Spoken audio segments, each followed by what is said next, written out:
Hujambo mtazamaji popote ulipo jioni hii, ikiwa ni saa 12 saa za Afrika ya Mashariki. Karibu kwenye kipindi cha jukwaa la KTN jioni hii. Jina langu ni Ali Manzu. Moja kwa moja mtazamaji, kabla ya kukuarifu na taarifa zetu ambazo tumezipa kipaumbele jioni ya leo, pata vidokezo.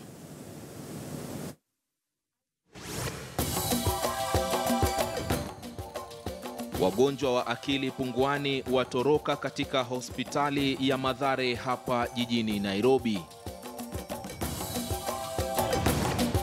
Na mgomo wa madaktari na wahudumu wengine wa afya waanza rasmi kote nchini na kuathiri huduma za afya katika vituo mbalimbali vya serikali. Na kwenye swala nyeti jioni ya leo, tunaangazia tatizo la ufisadi katika usimamizi wa kaunti mbalimbali nchini.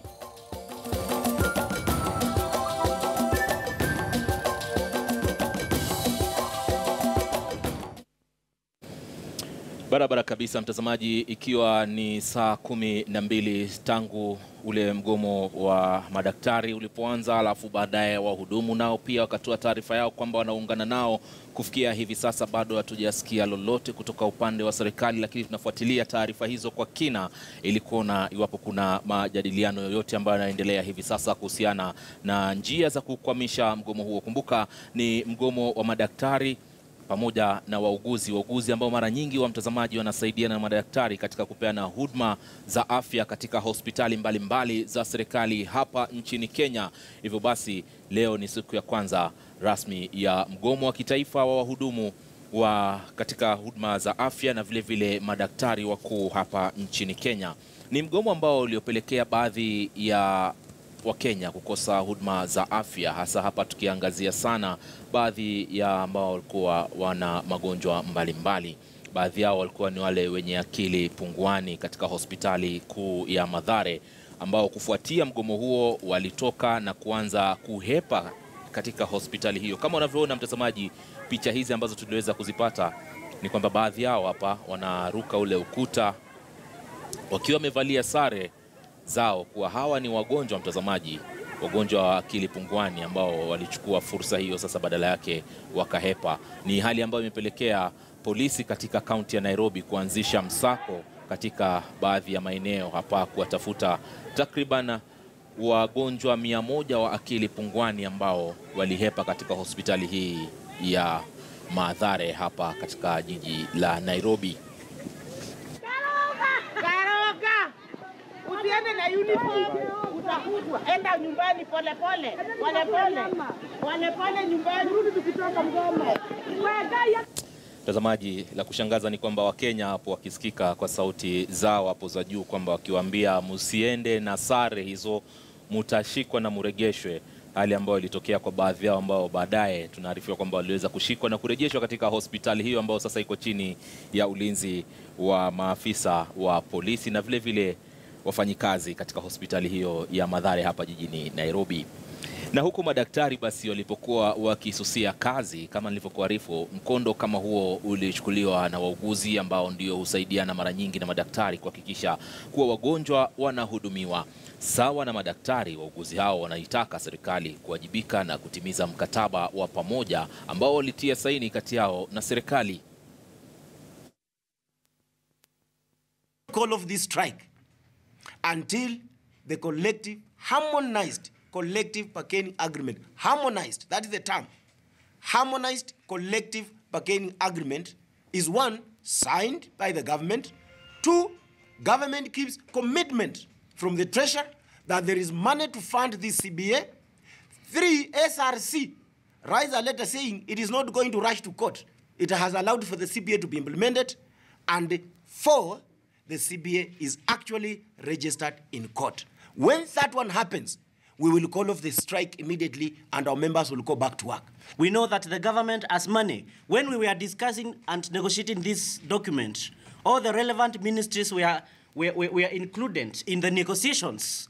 Therefore, we are wondering at what point did we reach for the government to say that we are not ready to sign this CBA, which was negotiated between the same government and the same union. Pia ieleweke kwamba kuna kaunti zingine kama kule Tana River, kama kule Nakuru, kuna migomo ambayo ilitishwa kwa sababu ya yale mambo ambayo yanaathiri wafanyikazi ndani ya kaunti. Kwa hivyo migomo hiyo bado inaendelea, na kule katika zile kaunti pia nao wana uhuru wa kushauriana na sisi. Kazi nchini Kotu Francis Atoli naye pia ameweza kupaza hisia zake na kuikosoa serikali ya Jubilee kwa mgomo wa kitaifa wa madaktari wauguzi na ambao umeanza hii leo. Atoli amemlaumu Rais Uhuru Kenyatta na serikali yake kwa kutozingatia majadiliano ya kukomesha mgomo kwa wakati uliofaa, jinsi walivyokuwa wakifanya watangulizi wao Rais mstaafu ama wastaafu Mwai Kibaki na Daniel Toroitich arap Moi. Atoli alisema hayo alipokuwa akizungumza na wazee kutoka jamii ya Waluya huko Busia. Wewe angalia mgomo ya madaktari. Kama ni serikali inajali, hakungelikuwa na hii mgomo. Wangelinipigia simu kitambo. Waseme bwana Atoli saidia sisi. Jana ndio mimi naanza kupata simu. Mimi nauliza sasa, it is too late. Wangelipiga simu zamani, Moi mwenyewe angelipiga simu. Ama kuita kwambie tuko namna hii, mnaendelea namna gani? Hii mgomo sio sawa. Hata walimu alikuwa anawaita State House, anaongea na hao. Lakini hao wako too big for everybody. Tena kitu ingine, I don't know, na ni watu wazee sio vijana. Mtu kisha kuwa above 40 years, 50 years, wewe ni mtu machua. How can money and power inaingia kwa kichwa yako? Money and power imeenda kwa vichwa yao.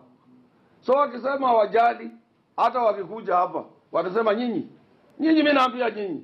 Wakati sisi tunaenda na nyinyi pamoja. Waacha hiyo mchezo bwana. Waacha hiyo mchezo. Wanasema nyinyi ni watu wa kucheza. Nyinyi wacheni hiyo mchezo bwana. Huyo ni deputy president anaambia watu hiyo.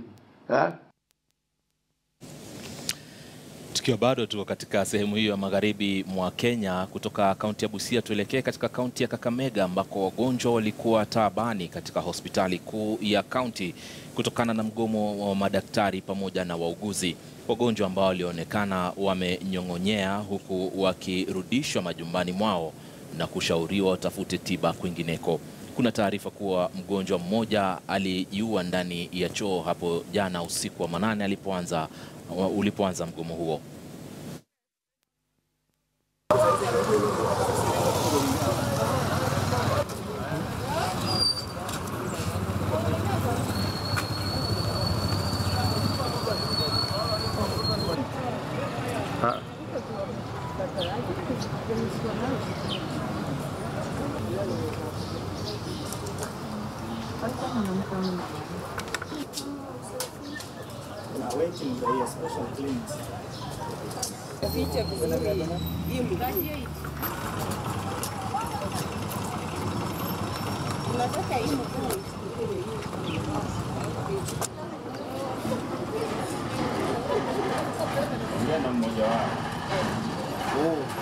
Uonekane Kenya mzima kwamba umepaka hapo na yeye mbona ile KTN.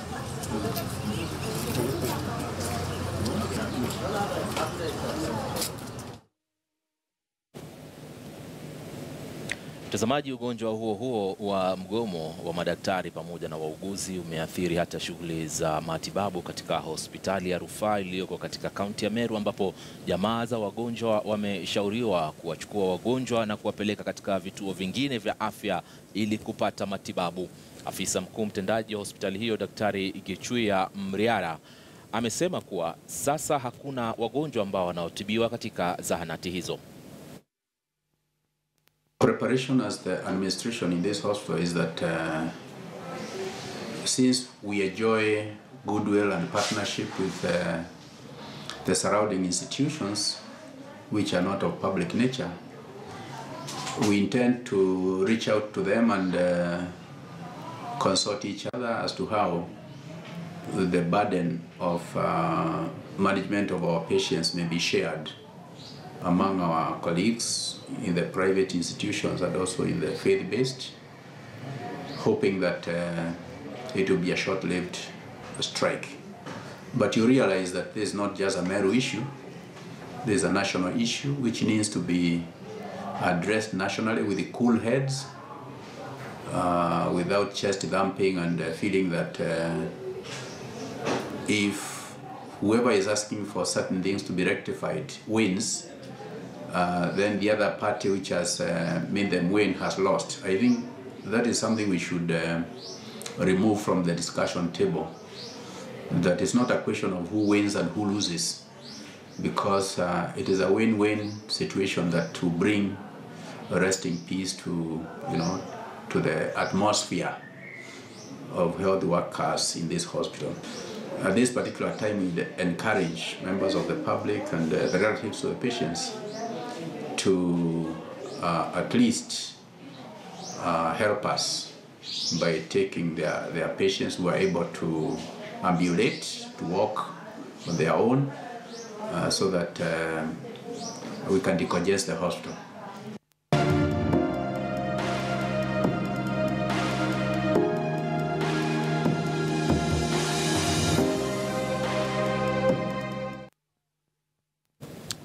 Na mtazamaji, karibu kwenye swala nyeti jioni ya leo. Kama unavyofahamu ama kufahamisha tu, taarifa kuhusiana na swala la ufisadi, mtazamaji, zimekuwa si taarifa geni hasa katika taifa letu hili la Kenya, na ni taarifa ambazo tumekuwa tukizipeperusha kupitia vyombo vya habari mbalimbali kuhusiana na taarifa ambazo mara nyingi zinavunja moyo wakati ambapo taifa linajaribu kusonga mbele, lakini matatizo kama vile swala la ufisadi yamekuwa mojawapo ya mambo ambayo yanarudisha nyuma gurudumu la maendeleo katika taifa.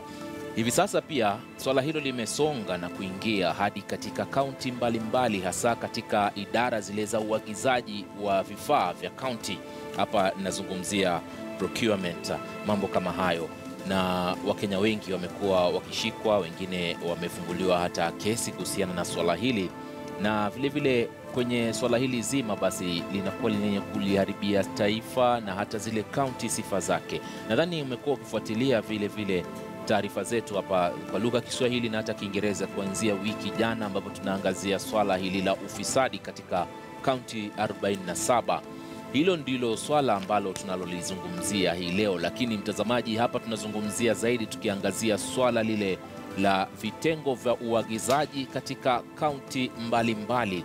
Tutakuwa na mgeni wetu mmoja ambaye ni Jeff Rotich. Huyu ni mkuu katika masuala ya uagizaji katika kaunti ya Kericho, na vile vile nafahamishwa kwamba ndio mwenyekiti wa baraza la uagizaji vifaa katika kaunti mbalimbali. Anasimamia baadhi ya maafisa hao, mtazamaji, katika kaunti zote 47.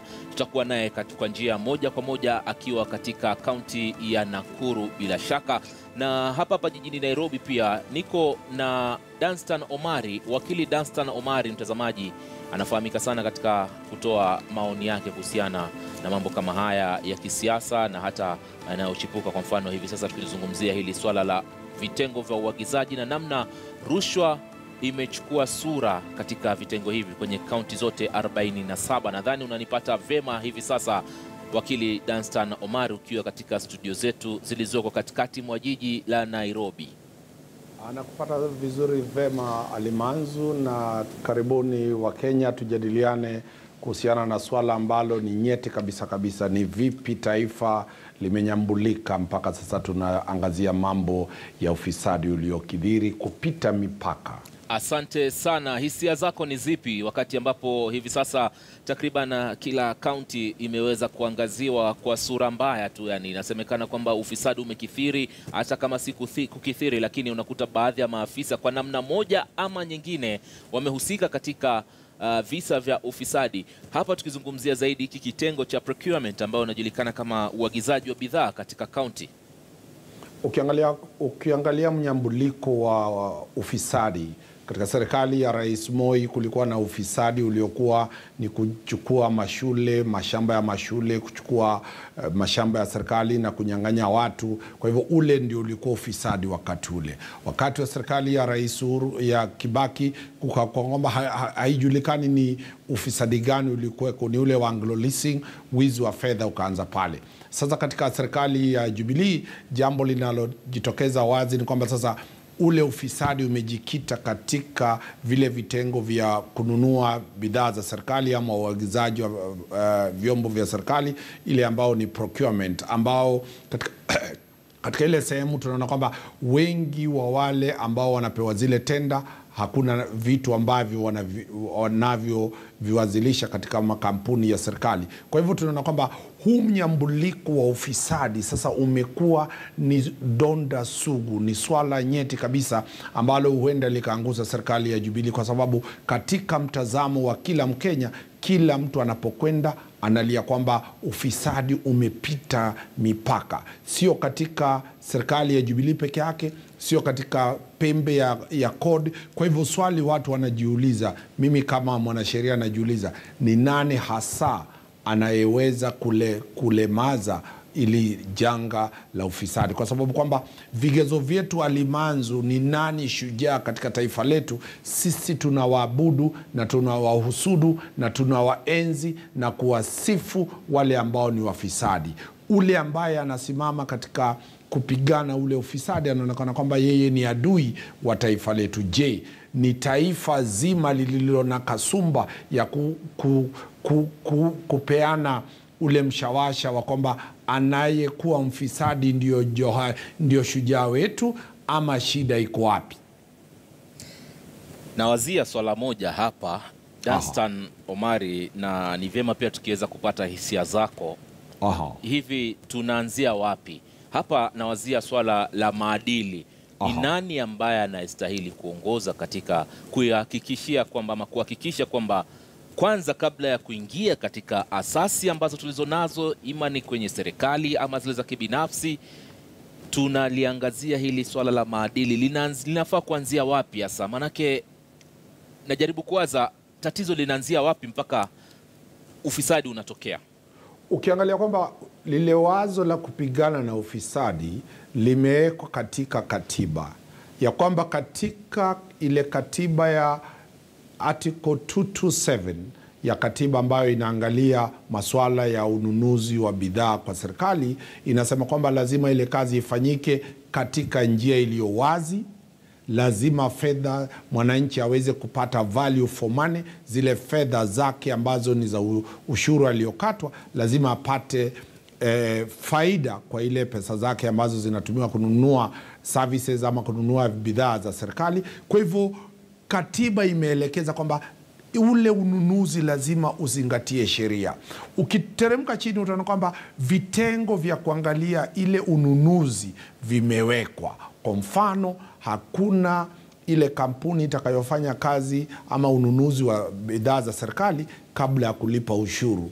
Lakini utapata kwamba wengi yale makampuni kama yale Kabura hayakuwa yamelipa ushuru. Je, swali unalojiuliza, vile vitengo, zile asasi tulizoziunda kama taasisi ya EACC, taasisi ya Kenya Revenue Authority, Criminal Investigation Department, ule ambaye ni Director of Public Prosecution, ile taasisi ya polisi, zote zinafanya kazi gani? Unapomwona Rais Uhuru Kenyatta akilalama na kusema kwamba hajui afanye nini, swala ambalo lililomo pale ni kwamba zile taasisi zimelemazwa kwa sababu zote zimeogopa wanasiasa. Kwa hivyo shida iliyomo katika taifa letu sio kwamba mataasisi haziko. Wale ambao waliochaguliwa pale kuendeleza na kupiga msasa na kujua nini kinachofanyika, wote wanapigiwa simu na wanaelekezwa ni vipi watakavyofanya ile kazi. Unapoangalia juzi, wakati Director of Public Prosecution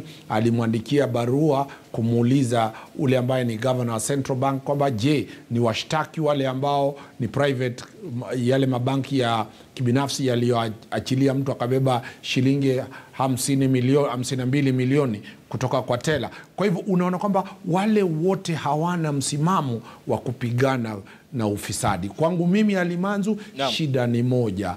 Hatujakuwa na political will, hatujakuwa na msukumo wa kisiasa. Taasisi ziko, utafiti umefanywa, kila Mkenya anajua ni nini kinachohitajika kufanya. Jambo lililokosekana ni ule msukumo, ni ule mnato, ni ule kukubali ya kwamba wanasiasa ambao tumewapa jukumu la kuongoza ili taifa hawako tayari kupigana na ufisadi. Asante sana, umeangazia sana upande wa wanasiasa, lakini tulikuwa pia, labda nitakupa fursa baadaye pia tuangazie swala la sisi wenyewe kama Mkenya, mimi kama Alimanzu, je, nina fursa gani katika vita hivi dhidi ya ufisadi? Maadili yanaanzia wapi? Je, ni kwetu sisi ama tunamulika tu wanasiasa na vitu kama hivyo? Dansan Omari, usende mbali, tutarudi kwako, lakini hivi sasa namkaribisha Jeff Rotich. Huyu ni mkuu katika kile kitengo cha uagizaji wa bidhaa katika kaunti ya Kericho, na vile vile nafahamishwa kwamba ni mwenyekiti wa maafisa ambao wako katika kaunti 47 ambao wanaangazia sana vitengo hivi vya uagizaji. Unakuja kwa njia moja kwa moja kutoka kaunti ya Nakuru. Asante sana Jeff kwa kuweza kufika siku hii ya leo, na moja kwa moja ningependa kusikia hisia zako labda kuhusiana na namna ambavyo kaunti 47 kwa nini inakuwa zinamulikwa sana, zinaangaziwa sana kuwa na masuala ya ufisadi ambayo yameendelea, hususan katika kitengo hiki ambacho wewe unasimamia cha procurement?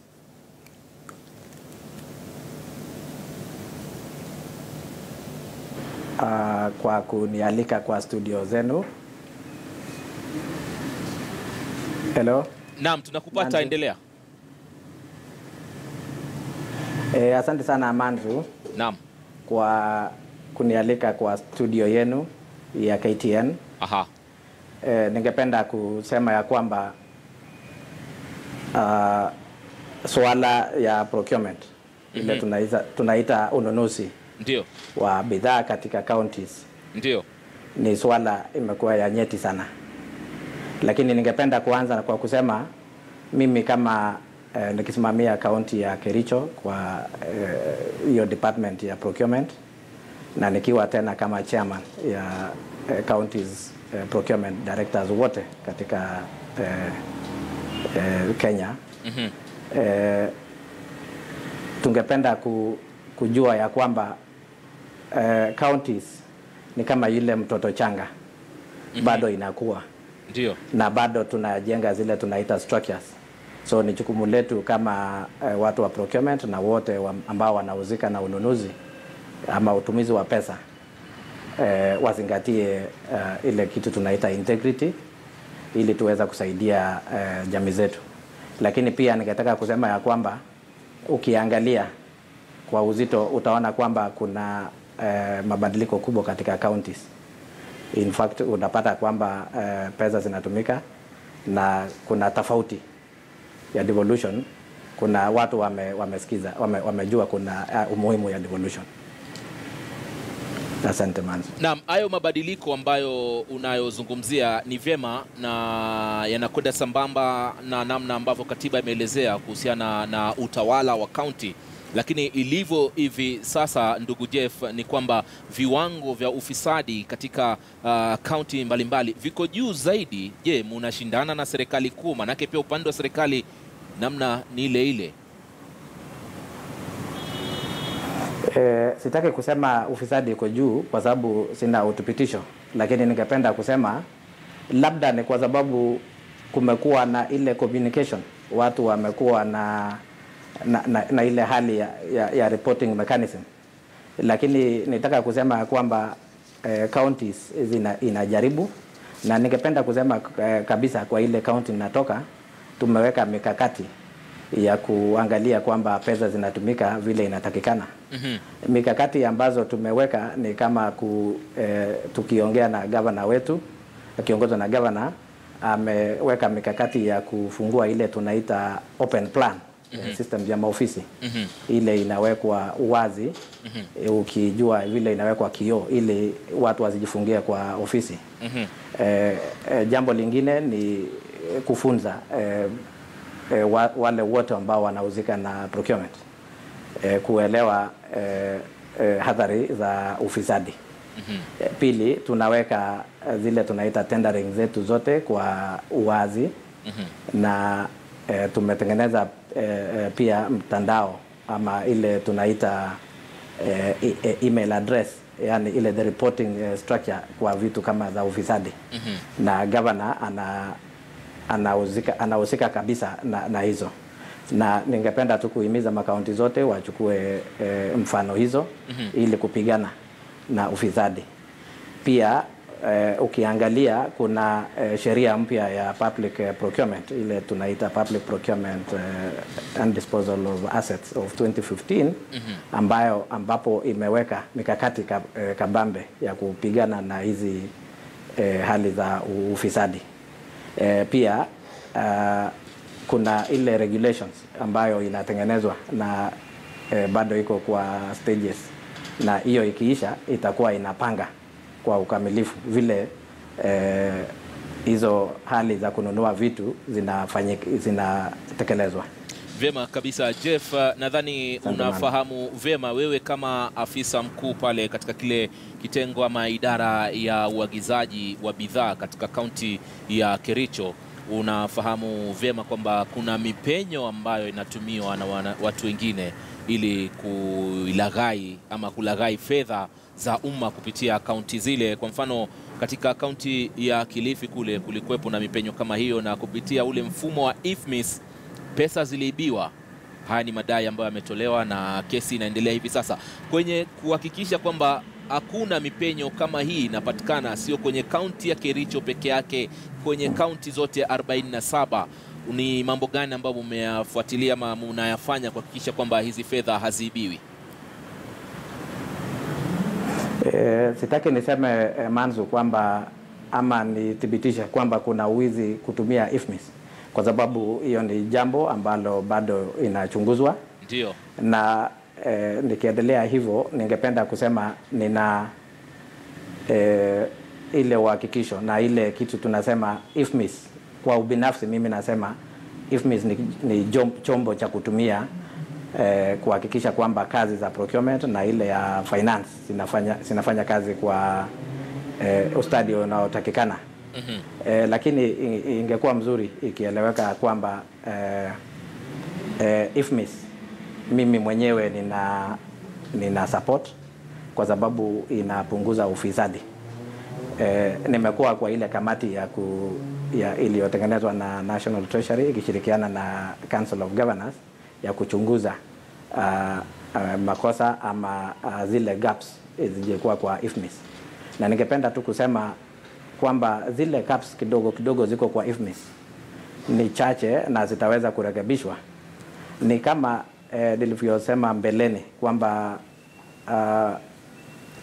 county governments ni changa, pia IFMIS ni changa, na tuipee nafasi tukirekebisha. Ni vizuri pia watu wakitumia systems wakuwe na ile tunaita to be careful, ili vitu kama passwords zisipotee na zitumike kwa vibaya. Lakini ni vizuri tena kujua kwamba ile tunasemaga cabbage in, cabbage out. Ile kitu unaweka kwa sababu hiyo ni chombo tu, sio ati inaweza kukataza ufisadi.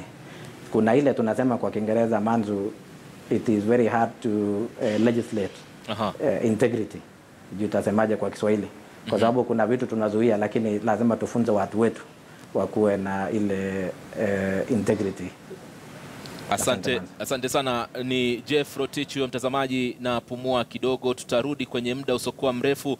Jeff Rotich tunaungana naye akiwa katika kaunti ya Nakuru na vile vile katika kaunti hii ya Nairobi. Kwenye studio zetu zilizoko katikati mwa jiji la Nairobi tuna wakili Danstan Omari, ambaye tutakaporejea basi tutaangazia namna sheria inavyotumiwa katika vita dhidi ya ufisadi. Tumesikia baadhi ya watu wanaingia, wanaitwa na zile kamati, kwa mfano ile ya PSC, wanahojiwa na vitu kama hivyo, lakini baada ya hapo hatuoni kinachoendelea. Je, sheria zetu tulizonazo mtazamaji ziko imara katika vita dhidi ya ufisadi? Danstan Omari atatuelezea kwa kina kuhusiana na sheria za kupiga vita masuala ya ufisadi. Napumua kidogo, lakini kumbuka pia kupitia kwenye mtandao wa kijamii mtazamaji wa Twitter unaweza tuma jibu lako kwenye KTN News pale. Tunakuuliza, je, maafisa fisadi katika kaunti wanatakiwa kupata adhabu gani? Unadhani ni adhabu gani inamfaa afisa ambaye amehukumiwa kutokamana na swala la ufisadi? Unaweza wasiliana nasi pale, utajibu swali hilo kupitia mtandao wa Twitter @KTN News @AliManzu, na kuna ile hashtag ama alama ya reli ambayo tunaokimbizana nao hivi sasa ni jukwaa la KTN. tutakupa matokeo kamili wakati tunapoelekea kutamatisha taarifa zetu. Na swali ndilo hilo, je, maafisa fisadi katika kaunti unadhani wanatakiwa kupata adhabu gani iwapo watakuwa wamepatikana na hatia? Tutarudi kwenye muda usiokuwa mrefu. Aisee, usiende mbali.